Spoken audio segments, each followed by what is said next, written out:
आज मैं ये बताने जा रहा हूँ कि खटकर्म किसे कहते हैं। खटकर्म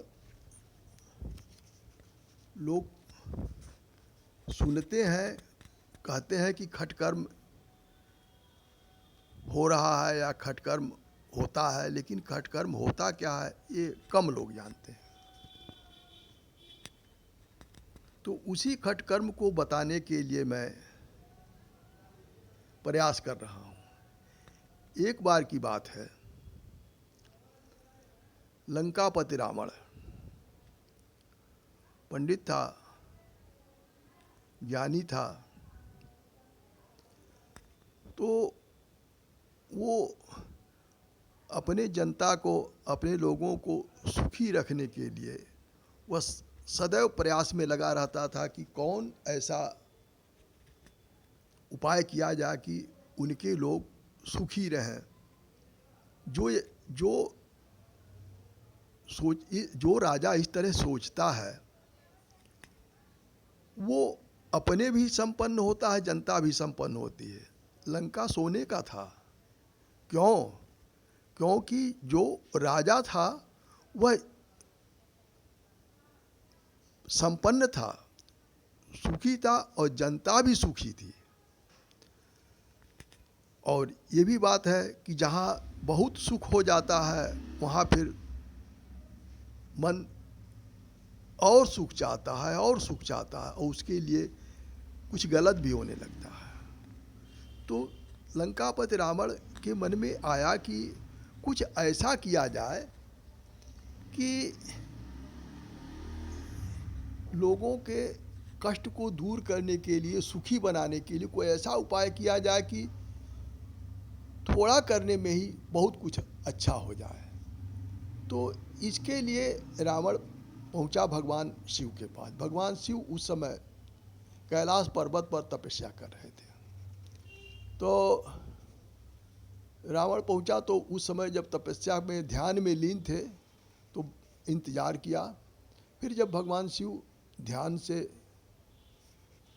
उनका ध्यान टूटा, सामान्य अवस्था में आए, तो रावण ने भगवान शिव को नमस्कार किया। एक बात यहाँ मैं यह बता दूं कि प्राचीन काल में आज की तरह, आज के ज़माने की तरह जो इतने अधिक लोग नहीं बोलते थे और इतनी अधिक ये भाषा भी विकसित नहीं थी।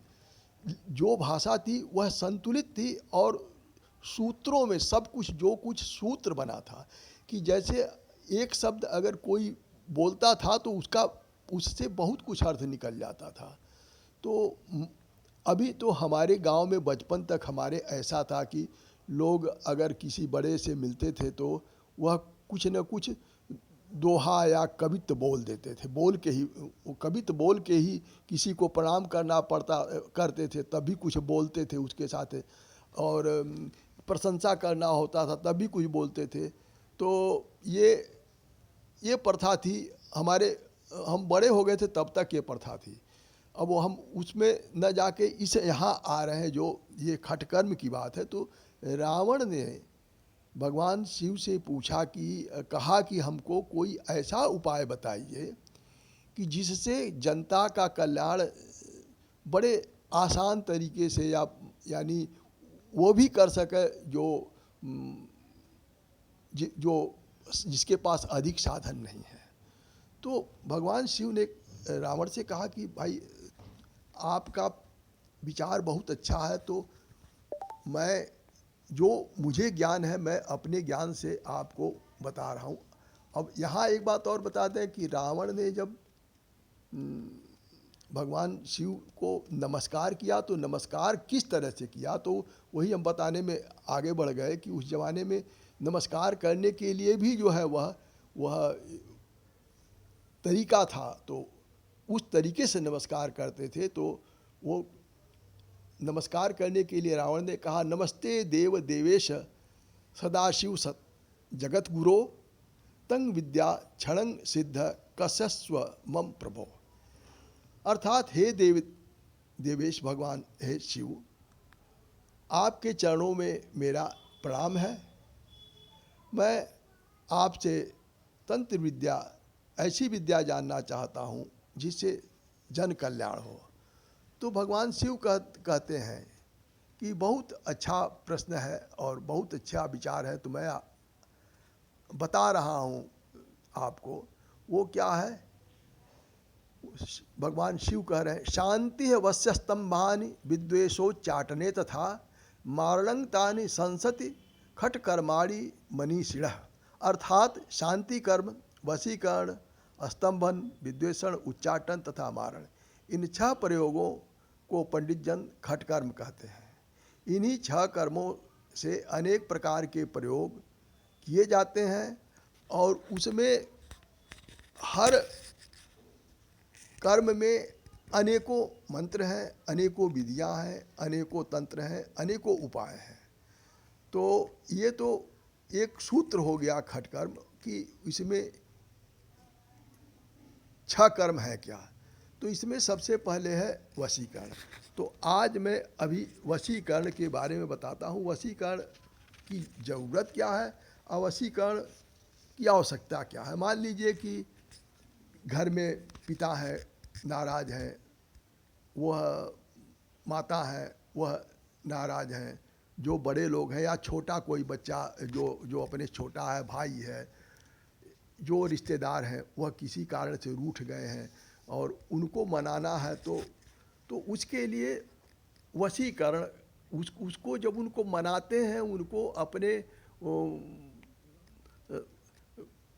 यानी जो हम चाहते हैं वो बात मान जाए या वो बात करने लगे, तो इसी को वशीकरण कहा जाता है। तो इसके लिए तुलसीदास जी का एक दोहा है, तुलसी मीठे वचन से सुख उपजत चहुओर, वशीकरण एक मंत्र है तज दे वचन कठोर। यानी ये तो तुलसीदास जी का यह एक उपाय है कि भाई अगर हम मीठे वचन बोलेंगे, किसी से अच्छा बोलेंगे, तो वह हमारे अनुकूल हो ही सकता है। अब ये तो वचन की बात हो गई। कर्म की बात भी है कि जो मान लीजिए जो पिता चाहते हैं, हम पिता के अनुसार, वो चाहते हैं पढ़ना तो हम पढ़ने लगे, वो चाहते हैं खेत में काम करना, हम खेत में काम करने लगे, वो चाहते हैं कि हम जानवरों को देखभाल करें तो हम जानवरों की देखभाल करने लगे।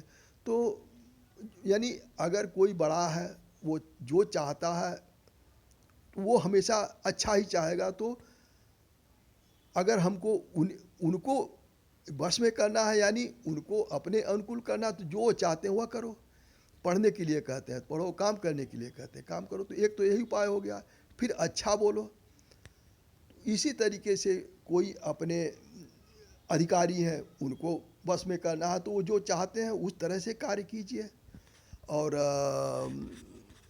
गुरु हैं और शिक्षक हैं, रिश्तेदार हैं, तो इनको वश में करने का मतलब ये नहीं है कि आप जो है वह मंत्र चला दिए, वो आपके पीछे दौड़ने लगे। नहीं, वश में करने का मतलब यह है कि आप उनके अनुसार कार्य करें और वो आपके अनुसार कार्य करें।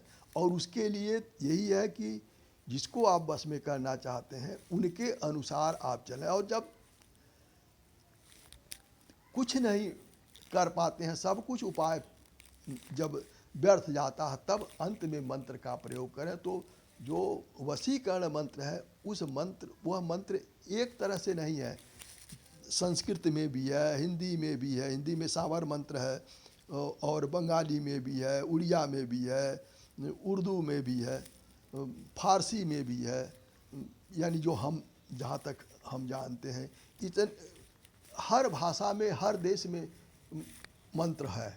हम जो अगर जैसे जो सोखा सोखैती करते हैं, ओझैती करते हैं, और जैसे एक उपाय ये भी होता है, हम लोगों के वहाँ ओबा हैं, चमरिया हैं, बरम हैं, तो ये सब देवी देवता होते हैं। इनके माध्यम से जो काम करते हैं तो वो उनकी विद्या है। तो उसी तरीके से कुछ विद्या जो है वो ब्राह्मणों की है, तो ब्राह्मणों की जो विद्या है वो पूजा पाठ से करते हैं। तो कहने का मतलब वो हम अलग अलग, जैसे एक विषय उठाएंगे, जैसे वशीकरण उठाएंगे, तो वशीकरण के बारे में अभी तो हमने बताया कि जिसको वश में करना है उसके अनुसार काम कीजिए, अच्छा बोलिए तो वश में हो जाएगा। लेकिन अगर मंत्र का प्रयोग करना है तो मैं फिर वह, चूँकि जो मंत्र बनाया गया है वो तो अच्छे उद्देश्य से बनाया गया है, उसमें किसी को नुकसान पहुंचाने का उद्देश्य नहीं, लेकिन वो अगर कोई निगेटिव विचार करता है तो उसको मंत्र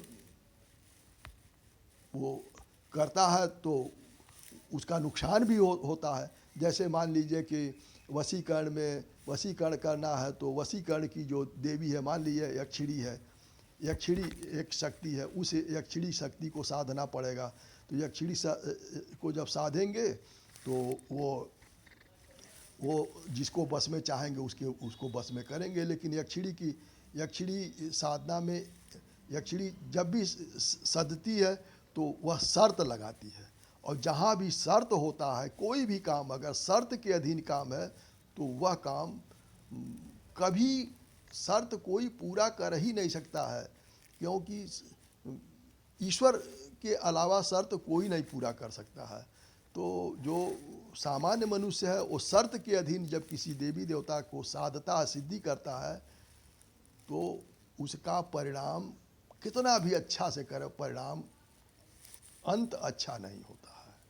तो मेरे कहने का मतलब यह है कि मंत्र का प्रयोग तब करना चाहिए जब सभी उपाय व्यर्थ हो जाए, सभी उपाय फेल हो जाए। तो मैं जो वशीकरण मंत्र है उसके बारे में बाद में बताऊंगा। इतना अभी मैंने खटकर्म का परिचय दिया, बस। धन्यवाद।